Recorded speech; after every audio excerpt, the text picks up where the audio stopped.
ಜಂಟಿ ಅಧಿವೇಶನವನ್ನು ಉದ್ದೇಶಿಸಿ ಭಾಷಣ ಮಾಡಿ ತೆರಳುತ್ತಾ ಇದ್ದಂತಹ ಗೌರವಾನ್ವಿತ ರಾಜ್ಯಪಾಲರ ಮೇಲೆ ಕಾಂಗ್ರೆಸ್ ಪಕ್ಷದ ಶಾಸಕರು ಗೂಂಡಾಗಳಂತೆ ಎರಗಿ ತಮ್ಮ ದಬ್ಬಾಳಿಕೆಯ ಅಹಂನ ರಾಜಕಾರಣವನ್ನ ಪ್ರದರ್ಶಿಸಿದ್ದಾರೆ. ಅದಲ್ಲದೆ ರಾಜ್ಯದ ಸಂವಿಧಾನಿಕ ಮುಖ್ಯಸ್ಥರಾಗಿರುವಂತಹ ಗೌರವಾನ್ವಿತ ರಾಜ್ಯಪಾಲರನ್ನ ಅವಮಾನಗೊಳಿಸಿದ್ದಾರೆ. ಪ್ರಜಾಪ್ರಭುತ್ವದ ದೇಗುಲವಾದಂತಹ ವಿಧಾನಸಭೆಯಲ್ಲಿ ನಿಂತು ಕಾಂಗ್ರೆಸ್ ಶಾಸಕರು ಬೀದಿ ಗೂಂಡಾಗಳಂತೆ ವರ್ತಿಸಿರುವುದು ನಾಚಿಕೆಗೇಡಿನ ಸಂಗತಿಯಾಗಿದೆ.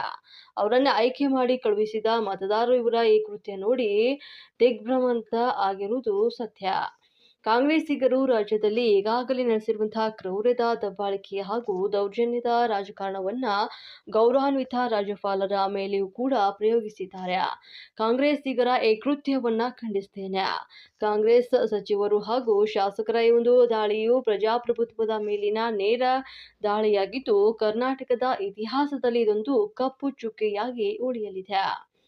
ಗೌರವಾನ್ವಿತ ರಾಜ್ಯಪಾಲರಿಗೆ ಅವಮಾನ ಮಾಡಿರುವ ಈ ಒಂದು ಸಚಿವರು ಹಾಗೂ ಶಾಸಕರನ್ನ ತಕ್ಷಣವೇ ಅಮಾನತು ಮಾಡುವಂತೆ ವಿಧಾನಸಭೆಯ ಸಭಾಪತಿಗಳಾದಂತಹ ಶ್ರೀ ಯುಟಿ ಖಾದರ್ ಅವರು ಹಾಗೂ ವಿಧಾನ ಪರಿಷತ್ ಸಭಾಪತಿಗಳಾದಂತಹ ಶ್ರೀ ಬಸವರಾಜ ಹೊರಟ್ಟಿರವರ ಮೂಲಕ ಮನವಿಯನ್ನ ಮಾಡಿಕೊಳ್ಳುತ್ತೇನೆ.